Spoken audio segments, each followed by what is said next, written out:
الرجيم. بسم الله الرحمن الرحيم.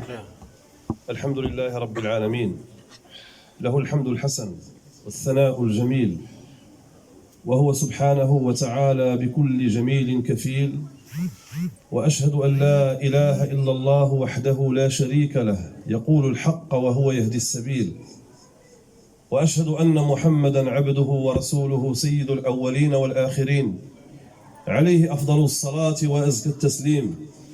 بلغ الرسالة وأدى الأمانة ونصح لهذه الأمة، فكشف الله عز وجل به الغمة، ومحى الله سبحانه وتعالى به الظلمة، بصر من العمى وهدى من الضلالة وعلم من الجهالة، ففتح الله عز وجل به أعينا عميا وآذانا صما وقلوبا غلفا.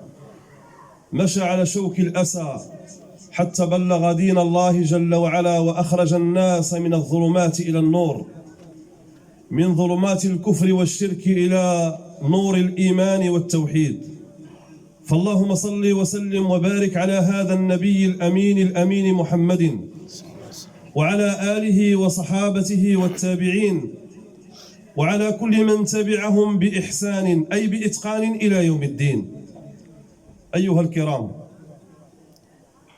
أنا دونكم حتى أتكلم بين أيديكم، لكن أحيانا تخرق العادات، وأحيانا يتكلم التلميذ أمام الأستاذ، وأحيانا يتكلم المفضول أمام الفاضل، والجاهل أمام العالم، وهلم جرا. فنزولا عند رغبة أخينا السي خالد الفقيه ديالنا، تقدمت بين يديكم تلميذ لكم صغيركم أخوكم بهذه الكلمات، فنسأل الله سبحانه وتعالى أن يبارك فيها. أنا كنت نتمنى السي خالد يتكلم، لكن قال لي يتكلم أنت واحد شوية وعاد نتكلم أنا. الكلمة اللي غندير ماشي موعظة، ماشي خطبة. الكلمة اللي غندير بغيت ندير واحد التعليق، نتكلم واحد شويه على داك الشيء اللي وقع في المقبره، على داك الشيء اللي وقع في الدفن، على هذا الشيء اللي وقع في التشييع. بغينا نتكلموا على هذا السيد هذا، واش هذا الشيء جاء صدفه؟ هذا الامر تيبان لكم عبثي؟ هذه الجماهير التي تجمهرت، وهذا الجموع من الناس التي اتت من كل حدب وصوب، بالله عليكم واش هذا الامر عادي؟ والله لا، لو كان فينا، وانا يعني اعلم يقين ان فينا العقلاء، ان فينا رجل رشيد عاقل، لقال ما هذا يعني من ضرب الخيال ولا من ضرب الصدفه، هذا امر عظيم. الرجل جاو عنده الناس من كل المدن ومن كل النواحي، والله لو مات رجل عظيم الشأن من شؤون الدنيا، اقصد عظيم الشأن في هذا البلد، ما يتجمعولوش هاد الناس، أقسم بالله جل وعلا غير حانث. هذا سر الله عز وجل في خلقه، ولا نزكي على الله أحدا. هذا سر الله في أوليائه، ولا نزكي على الله أحدا. النبي عليه الصلاة والسلام، لأن المظاهر خداعة، والنبي عليه الصلاة والسلام قال رب أشعث أغبر. ما معنى أشعث أغبر؟ مسخ مغبر، ذي طمرين والطمران الثوبان الباليان، لا بجوج ديال الثواب بالين، قميجه مدربله وسروال مدربل.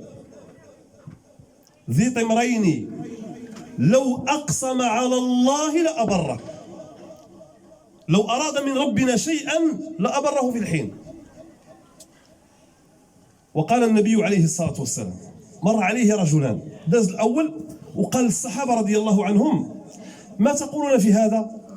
رجل ضخم الجثة، مفخفخ، لابس مزيان، هيئة. قال لهم ماذا تقولون في هذا؟ فقال الصحابة رضي الله عنهم يا رسول الله، هذا حري إن تكلم أن يسمع له، وإن خطب أن ينكح. إلا خطب شي وحده يعطيوها له، ولا تكلم يسمعوا له، وإن شفع لا يشفع. إلا مشى يعورط على شي واحد ولا يتدخل يشفع يسمعوا له، يستجبوا الامر ديالو ويسمحوا لذاك السيد كما. ثم مكث هنيهة عليه الصلاة والسلام، فمر رجل آخر من سوقة الناس، قال وما تقولون في هذا؟ رجل مدربل فقير، الحالة ديالو لا يعلمها إلا الله سبحانه وتعالى، من سوقة الناس. قال لهم: شكون تقولوا في هذا؟ قالوا: يا رسول الله، هذا حري إن تكلم أن لا يسمع له. شكون يسمع لهذا؟ وإن خطب أن لا ينكح. شكون يقدر يعطيه بنته ولا اخته ولا الكريمة ديالو؟ أبدا. وإن شفع أن لا يشفع. ما كاينش اللي يقبل الشفاعة ديالو هذا. سمع شنو قال لهم النبي عليه الصلاة والسلام. سمعوا أيها الأحباب الميزان ديال سيدي ربي. قال لهم: هذاك المدربل، هذاك المسخ، هذاك الفقير لخير من ملء الأرض من أمثال هذا أو من مثل هذا. هذا الفقير أحسن من هذاك، أحسن من الأرض عامرة بهذا كلهم، ما يساويوش هذا الفقير هذا. لأن الميزان عند الله هو تقواه سبحانه وتعالى. إن أكرمكم عند الله أتقاكم. واحد الصحابي كان عنده بحال هذا الحال ديال هذا الرجل اللي هضر عليه النبي عليه الصلاة والسلام. صحابي فقير مدربل وذميم الخلقة ما زوينش. القصة رواها الإمام مسلم في الصحيح. قامت معركة من المعارك بين أهل التوحيد وأهل الشرك. انتهت المعركة، فالنبي عليه الصلاة والسلام قال: هل تفقدون من أحد؟ قال الصحابة رضي الله عنهم: كتفقدوا شي واحد؟ فقال الصحابة: نفقد فلانا وفلانا وفلان. ثم أعادها النبي عليه الصلاة والسلام: هل تفقدون من أحد؟ قالوا: يا رسول الله نفقد فلانا وفلانا في القتلى، قتلوا. ثم أعادها مرة أخرى فقالوا: يا رسول الله نفقد فلانا وفلانا وفلان. وهذا الصحابي ما ذكروش الاسم ديالو ابدا، ما ذكروا حتى واحد، ما معروفش. شنو قال لهم النبي عليه الصلاه والسلام؟ اما انا فافقد اخي جليبيب، فقوموا بنا نبحث عنه في القتلى. ناضوا تيبحثوا عليه في القتلى الصحابه رضي الله عنهم، تيقلبوا على جليبيب هما يلقاوه، فوجدوه مقتولا وحوله 7 أو 6 من المشركين قتلى. فقال النبي عليه الصلاة والسلام والصحابة كيشوفوا، قال لهم: قاتل 7 ثم قتلوه، هذا مني وأنا منه، هذا مني وأنا منه. هذاك اللي ما مسوقلوش الناس. الغريب في الأمر هذا الراجل هذا اللي حنا مجتمعين عليه الآن، هذا الأخ، هذا جمال، الاسم على مسمى جمال بصح. هذا ما كنتش نلقاه هنا في المناسبات بزاف، تنتعرضوا عند الناس، عند الجيران، عند الأصدقاء، عند الإخوة، كاع ما تلقاوش بزاف. كأنه رجل لا يؤبه به، لكنه عند الله لعله عنده شأن عظيم. هذا الشيء ماشي عادي، هذا شأن عظيم عند السيد باش يحضروا هاد الناس. ولا نزكي على الله، هذه من باب الشهادات اللي سمعناها من الناس بزاف. جم غفير من عباد الله تيتكلموا على السيد بالخير. فالإنسان شنو هو الميزان اللي تيرفعه؟ هو تقوى الله سبحانه وتعالى. إن أكرمكم عند الله أتقاكم. جوج ديال الناس في عهد سليمان عليه السلام تفاخرا، يعني افتخر بعضهم على البعض. فقال الأول: أتدري من أنا؟ قال: من أنت؟ قال: أنا فلان ابن فلان ابن فلان ابن فلان. فذكر 9 من أجداده، 9 ديال الآباء ديالو. هذا تيفتخر بالنسب. وقال له: أنت شكون؟ قال: أنا فلان ابن فلان ابن فلان ابن الإسلام. واسمع مزيان، هذا افتخر بالإسلام. والآخر باش تشبت بالأجساد، بالمناصب الزائلة الزائفة، بالسفلان والسفلان. حنا راه واحد الناس كبار، حنا العائلة ديال السفلان. حنا مثلا صحراوة، ولا حنا ريافة، ولا حنا غرباوة، ولا حنا جبالة، ولا حنا هاد النعرة. كما قال النبي عليه الصلاة والسلام: دعوها فإنها منتنة. خليو عليكم هاد الدعوة راه خانزة أعزكم الله. عرفتي شكون حنا؟ حنا راه توازة. عرفتي شكون حنا؟ حنا راه فواسة، حنا راه رباطين. هذا الكلام راه ما ينبغي أن يكون. النبي عليه الصلاة والسلام قال الصحابة لقاهم تيفتخروا، واحد يفتخر بالأوس والآخر بالخزرج. فقال النبي: هذو قبيلتان عظيمتان في العرب. قال لهم النبي عليه الصلاة والسلام: أبدعاوى الجاهلية وأنا بين أظهركم. شو الجاهلية كي دايره؟ ها حنا باقا دابا الجاهلية اللي كانت في العهد ديال قبل مجيء الإسلام حنا رجعت لنا الآن. الناس يفتخرون بالأنساب، ويفتخرون بالقبائل، ويفتخرون بالأشكال والألوان. هذا عنده الدار، هذا عنده الطوموبيل، هذا السفلان، كل شيء يسمع له. ولكن لك اتفاقير حتى واحد ما يسمع لك، وخا يكون عندك العلم وتقوى الله والخوف من الله سبحانه وتعالى. ولكن هذا هو الميزان ديال سيدي ربي. اسمع شنو قال الاخر، واحد افتخر قال انا فلان ابن فلان بني فلان، ذكر 10 من الاباء ديالو، 9 من الاباء، 9 ديال الاجداد ديالو اللي ذكر. الاخر باش افتخر قال له انا فلان ابن فلان ابن فلان ابن الاسلام، كما كان تيقول الصحابي الجليل رضي الله عنه صهيب الرومي، كان تيقول ابي الاسلام لا ابا لي سواه. هذا صحابي جا من الروم، اوروبا ديال اليوم، جا عند الصحابه رضي الله عنهم مسلم. تيقول له مثلا تيتسولوا مع الاباء، هذا ولد فلان، هذا من القبيله الفلانيه، تيقول لهم انا ابي الاسلام لا ابا لي سواه. ان افتخر الناس بقيس وبتميم، قيس وتميم واحد القبائل كبار، قال لما افتخروا الناس بقيس وتميم، انا افتخر بالاسلام، بهذا الدين العظيم، بهذا الصرح العظيم الذي جعله الله عز وجل وارتضاه للعالمين. فقال سبحانه وتعالى يا ايها الذين امنوا اتقوا الله ولا تموتن الا وانتم مسلمون. يا ايها الذين امنوا اتقوا الله حق تقاته ولا تموتن الا وانتم مسلمون. الله هذه وصيته للاولين والاخرين. فقلت ايها الاحباب، تفاخر رجلان بين يدي سليمان عليه السلام. نبي الله سليمان الاول افتخر بالنسب، والثاني نسب نفسه للاسلام. فاوحى الله عز وجل الى نبيه سليمان قال له يا سليمان قل لذلك الرجل الذي افتخر بالاسلام ابواك، باك وجدك اللي قلتي انا فلان ولد فلان ولد فلان، ابواك في الجنه وانت ثالثهما. افتخر بالاسلام، افتخر بدينك، كاع ما تفتخر بطوموبيلتك، كاع ما تفتخر بالرصيد ديالك، كاع ما تفتخر بالصحبه اللي دايره بك، كاع ما تفتخر الا ما كانش فيهم الخير وفيهم الدين، كاع ما تفتخر بالجيران ديالك، انا ساكن حدا المحامي الفلاني، وانا ساكن حدا المهندس الفلاني، وانا ساكن حدا الطبيب الفلاني، وانا صاحبي الكوميسير الفلاني، وانا الاخر يعني الانجينيور كذا. افتخر بالصالحين، لان صحبه الصالحين كما قال بعض السلف، قال لك لان احمل الحجاره مع الصالحين او مع الابرار، لان احمل الحجاره مع الابرار خير لي من ان اكل الحلوى مع الفجار. ضرب تماره مع الصالحين وتتلاقى معاهم وتشرب معاهم كاس ديال اتاي ولا كاس ديال الماء، احسن ما تاكل المشوي وتاكل المحمر وتاكل كذا مع من؟ مع الفجار. وقال يعني بعضهم قال صحبة الاشرار، لصحبة الاشرار، صحبة الاشرار تورث سوء الظن بالاخيار. الانسان تيولي يتلاقى مع الاشرار، الاخيار تيبقاو يقولوا له الناس ما مزيانينش. علاش؟ لان تصاحب مع الاشرار. اسمع النسب، قال له الله عز وجل اوحى الى نبيه سليمان عليه السلام قال له قل لذلك الرجل الذي افتخر بابويه والاسلام ابواك في الجنه وانت ثالثهما. وقل للاخر الذي افتخر بالنسب بالجاهليه قل له الذي افتخر بابائه واجداده اباؤك التسعه في النار وانت عاشرهم. الله السلامه. فالانسان مساله واضحه، احنا باش نشوفوا هاد الجموع تجمعت، واخا تخلص عليها الفلوس ما تجمعهاش، واخا تعطي الهدايا ما تجمعهاش، ولكن سر الله عز وجل في خلقه. الا بغى شي واحد يسوق لذاك المكان غيسوقه. هذيك الجماهير كلها انما هي نعمه من الله سبحانه وتعالى لهذا الرجل.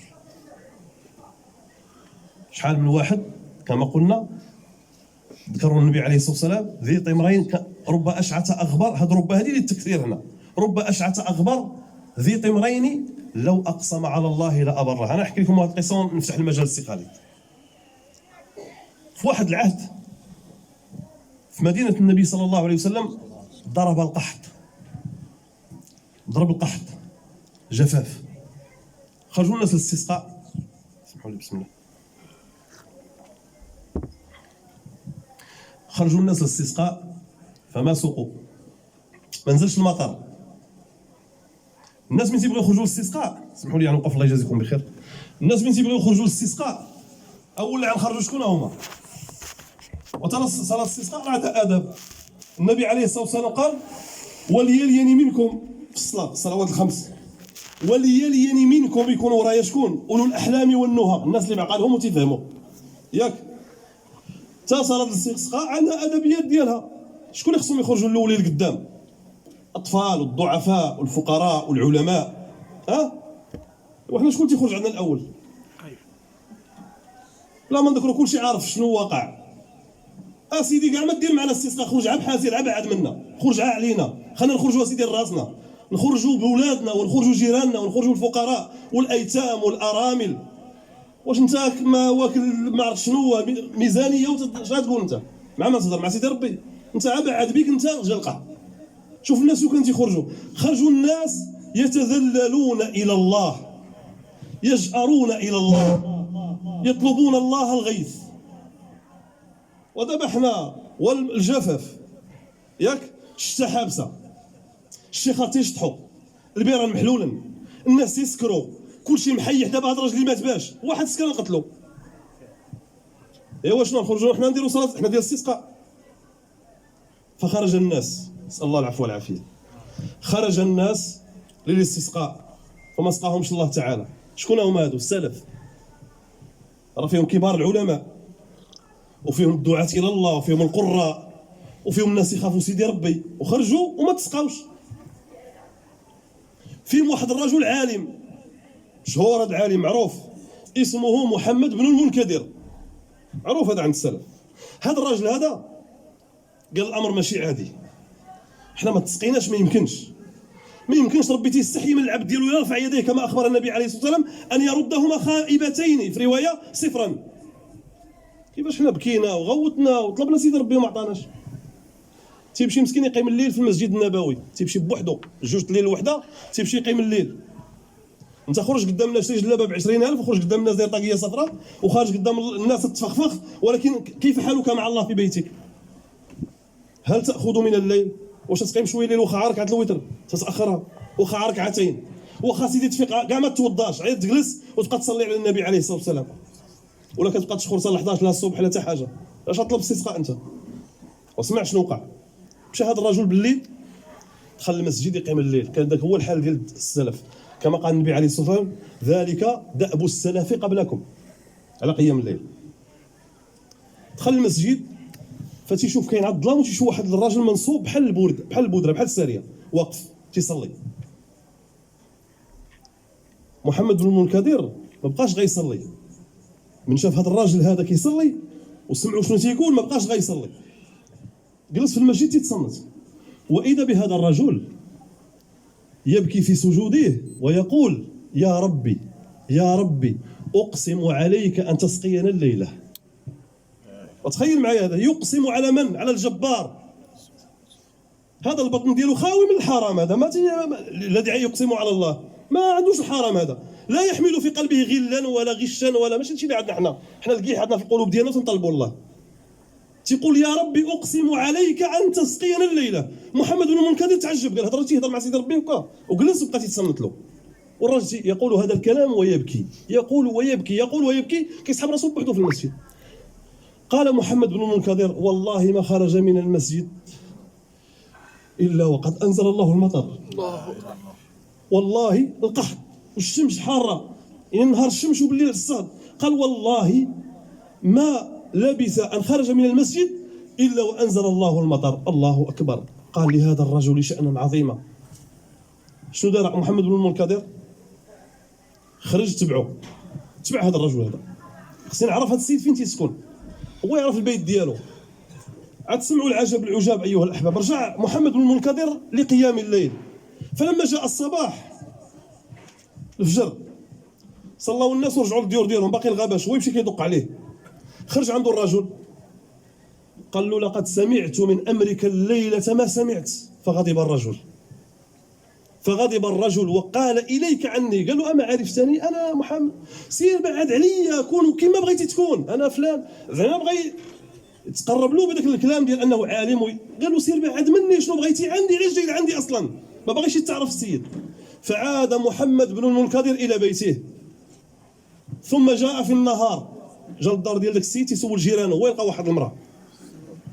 قال لي: هذا الراجل هذا اللي كنت يسكن هنا من هو؟ قالت له: هذا الاسكافي الذي يصلح لنا احذيتنا. طراف اللي كيطرف لينا، هذا ماشي القائد، ماشي الباشا، ماشي التاجر الكبير، هذا ماشي المارشكون، هذا الطراف اللي كيطرف لينا صبابطنا. قال لي: راه الصباح بغيت نهضر معاه مع الفجر. قلت له: اذا انت الذي افجعتنا في جارنا، لقد ذهب ما عرفناش فين مشى، خوال البلاد فينا هو، من ديك الساعه ما شافوش. فقلت أولياء الله مخفيين أيها الأحباب بين العباد ديالو، لا يعلمهم إلا الله سبحانه وتعالى. فنسأل الله سبحانه وتعالى في هذه الليلة المباركة أن يجعل أخانا من أوليائه الصالحين، وأن يؤنسه الليلة في قبره، إنه ولي ذلك والقادر عليه، وأن يجعلنا وإن كنا لسنا أهلا لذلك، وأن يجعلنا شفعاء له يوم لقائه، إنه ولي ذلك والقادر عليه. والحمد لله رب العالمين. ونترك المجال الأخ ديالنا السي خالد فليتحفنا جزاه الله خيرا. جزاك.